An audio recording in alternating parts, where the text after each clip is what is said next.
जय हिंद दोस्तों, मैं हूं आपका दोस्त के बी और आइए कल के प्रश्नों के रिवीजन के साथ में आज के इस वीडियो की हम शुरुआत करते हैं।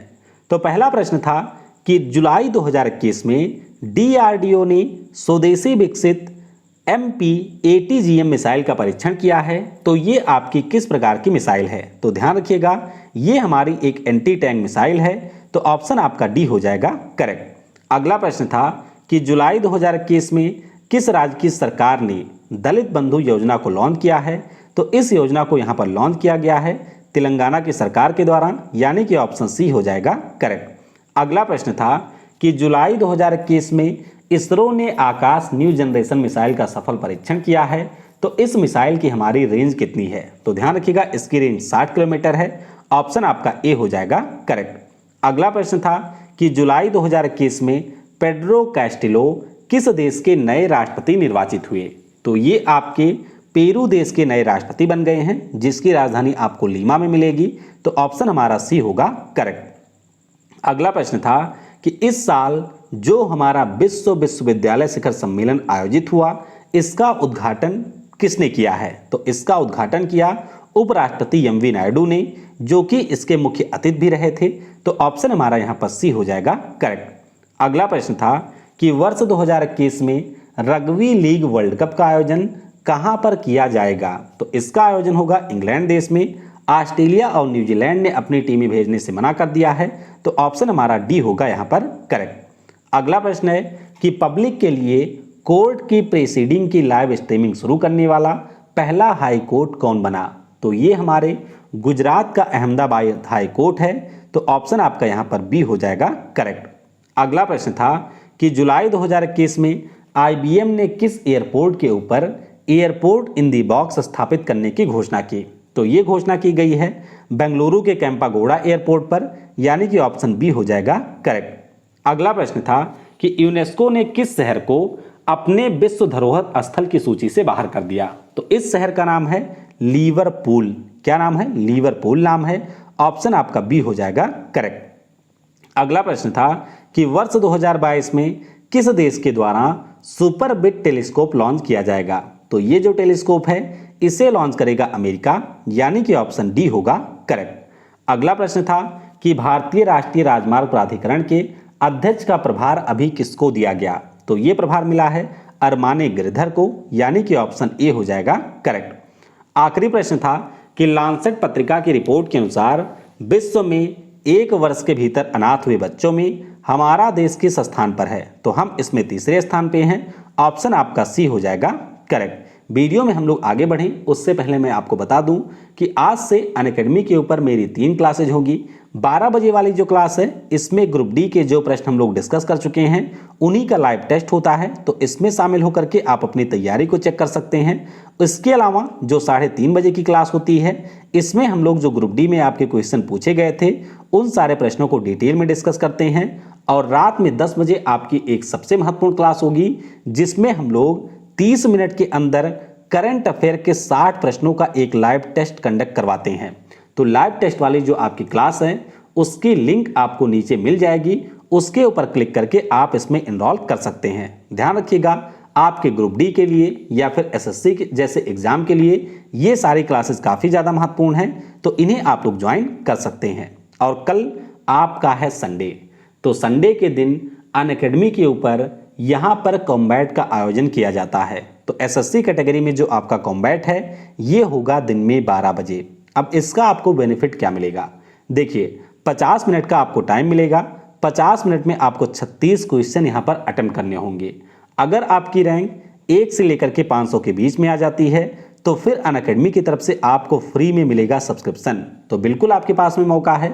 अगर आप लोग भी फ्री सब्सक्रिप्शन यहाँ पर जीतना चाहते हैं तो आप इसमें एनरोल कर सकते हैं। बस आपको अनअकैडमी का लर्निंग ऐप डाउनलोड करना है, उसके बाद में SSC अपना गोल चूज करना है और डिस्क्रिप्शन में जो आपको लिंक मिलेगी उसके ऊपर क्लिक करके आप इसमें एनरोल कर सकते हैं। बस अगर आपसे कोई कोड पूछा जाए तो कोड आप लोग यूज करिएगा KV10। इसके अलावा अनअकैडमी के ऊपर इस समय मेगा सब्सक्रिप्शन का ऑफर भी चल रहा है।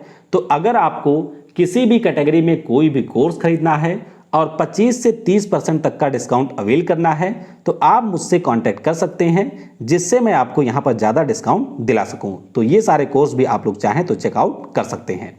तो चलिए इस वीडियो की हम शुरुआत करते हैं। पहला प्रश्न है कि प्रत्येक वर्ष विश्व मस्तिष्क दिवस कब मनाया जाता है? तो ये जो वर्ल्ड ब्रेन डे होता है हर साल आपके 22 जुलाई को मनाया जाता है। ऑप्शन हमारा यहाँ पर सी हो जाएगा करेक्ट। अब ये आपका ब्रेन डे है, यानी कि जो हमारे दिमाग के स्वास्थ्य से जुड़े हुए मुद्दे होते हैं या फिर दिमाग से जुड़ी हुई अन्य चीज़ें होती हैं, उनके बारे में लोगों को जागरूक करने के लिए हर साल ये दिवस 22 जुलाई को मनाया जाता है। इस बार का विषय क्या है? तो इस बार का विषय है स्टॉप मल्टीपल स्क्लेरोसिस। क्या नाम है? Stop multiple sclerosis. ये आपका इस बार का विषय है, तो इसके बारे में भी आपको याद रखना है।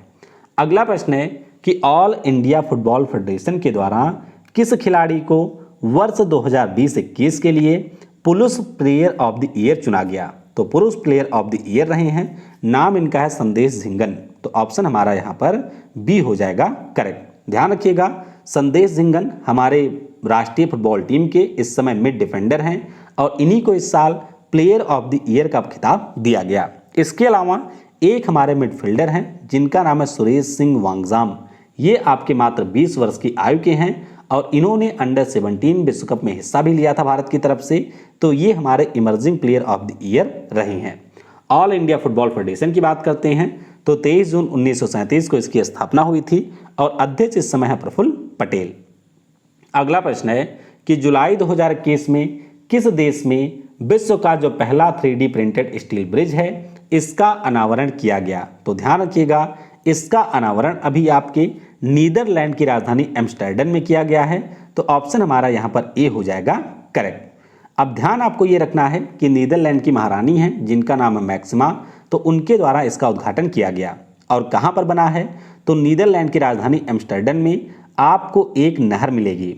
नहर का नाम क्या है?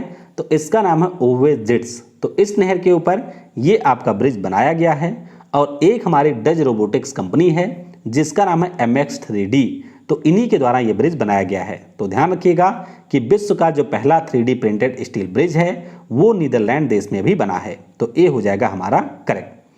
अगला प्रश्न था कि जुलाई 2021 में PFRDA के द्वारा पेंशन फंड मैनेजमेंट में FDI की जो लिमिट है उसको बढ़ा करके कितने प्रतिशत कर दिया गया? तो ये जो लिमिट है पहले आपकी थी 49% और अब यहाँ पर बढ़ा करके इसको कर दिया गया है 74%, जो कि आपके डिफेंस सेक्टर में भी बढ़ाया गया है। तो ऑप्शन आपका यहाँ पर सी हो जाएगा करेक्ट। अच्छा, बात हो रही है PFRDA की, तो आपके रेलवे जैसे एग्जाम में इसका फुल फॉर्म भी पूछा जाता है।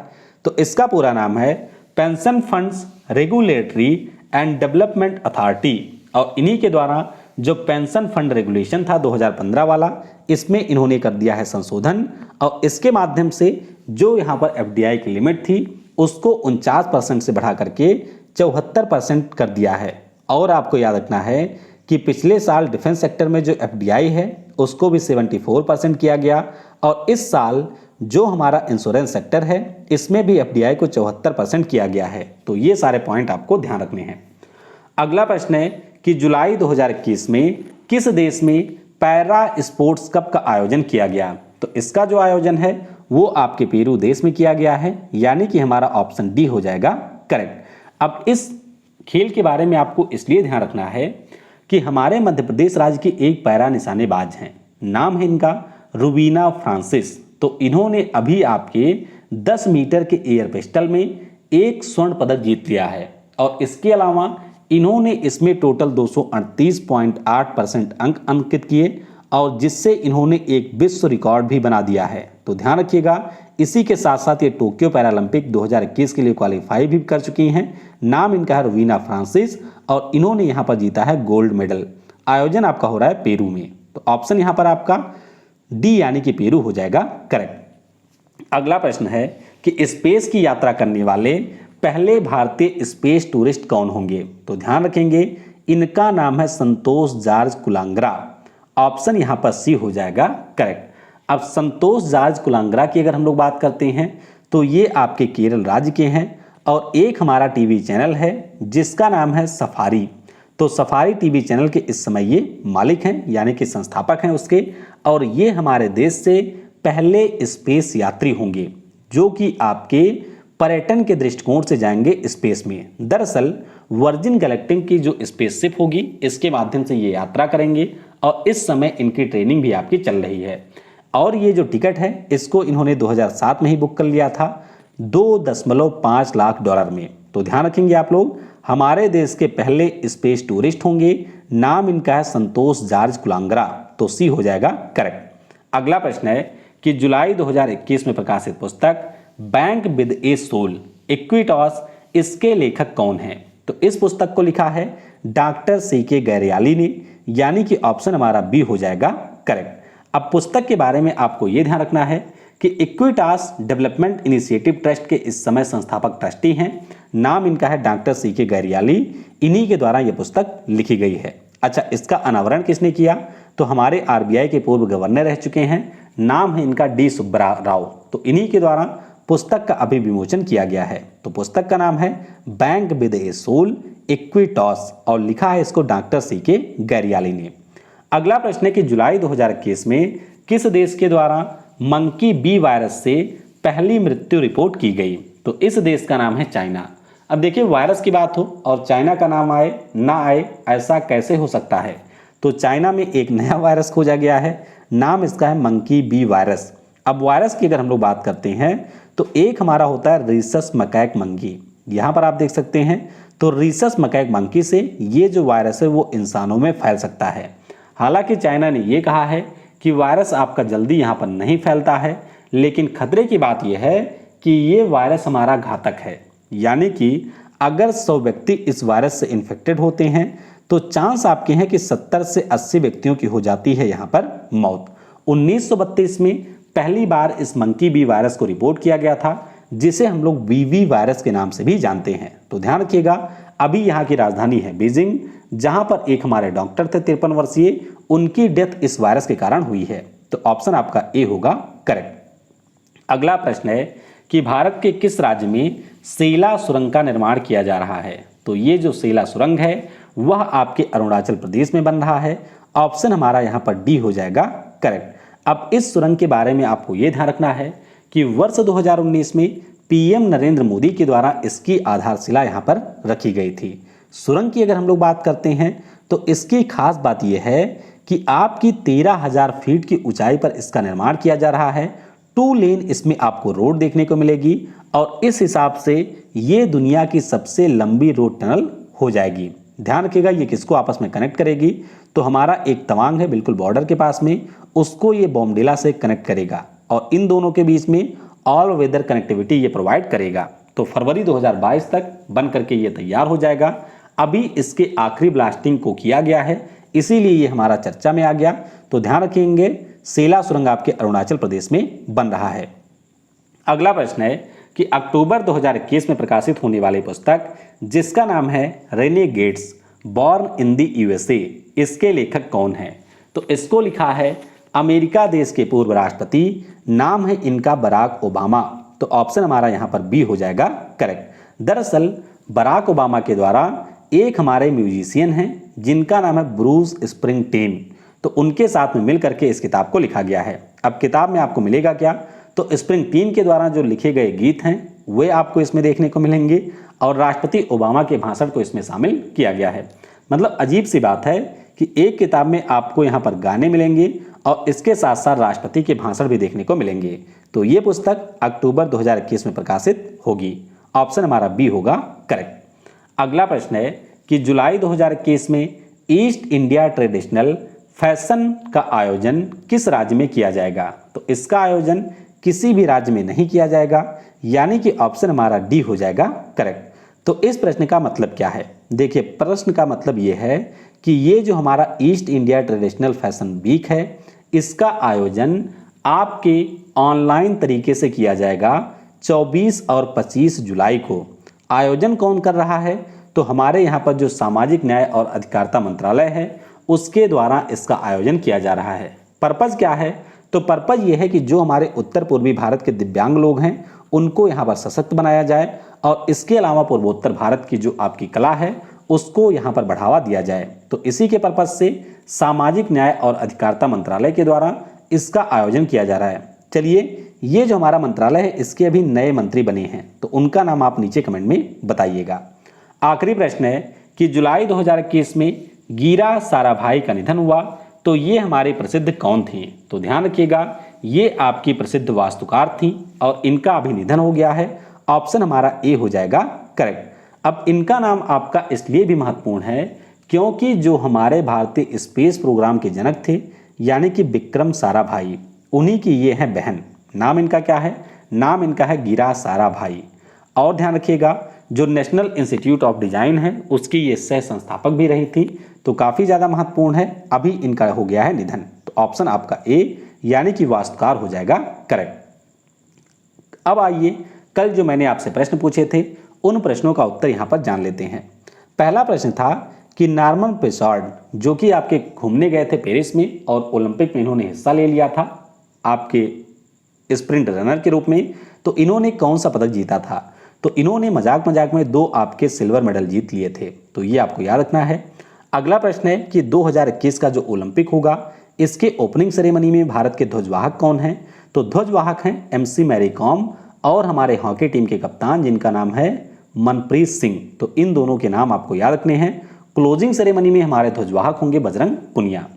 अगला प्रश्न है कि भारत के ने ओलंपिक में कुल कितने स्वर्ण पदक जीते हुए हैं? तो टोटल हमने 9 जीते हुए हैं, जिनमें से 8 तो आपका अकेले हॉकी में आया है और 1 हमने इंडिविजुअल कैटेगरी में जीता है जो कि अभिनव बिंद्रा ने 2008 के ओलंपिक में जीता था। तो अच्छे से इसके बारे में ध्यान रखिएगा। टोटल वैसे हमने 28 पदक अभी तक जीता हुआ है।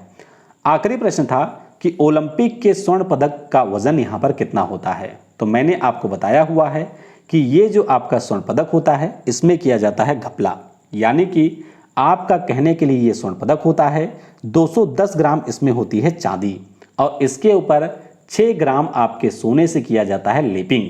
तो ऑप्शन यहाँ पर 216 ग्राम हो जाएगा करेक्ट। आज की वीडियो से आपके लिए प्रश्न है कि देवेंद्र झाझरिया हमारे किस खेल से संबंधित हैं? अगला प्रश्न है कि एम थंगावेलु ये आपके किस खेल से संबंधित हैं? अगला प्रश्न है कि बजरंग पुनिया किस खेल से संबंधित हैं? और आखिरी प्रश्न है कि साजन प्रकाश किस खेल से संबंधित हैं? तो इन सारे प्रश्नों के उत्तर आपको नीचे कमेंट सेक्शन में देने हैं। उम्मीद करता हूं कि वीडियो आपको पसंद आया होगा। अगर आपको वीडियो पसंद आता है तो लाइक करने के साथ अपने दोस्तों के साथ में शेयर करना बिल्कुल भी मत भूलिएगा। Thanks for watching. जय हिंद, जय भारत।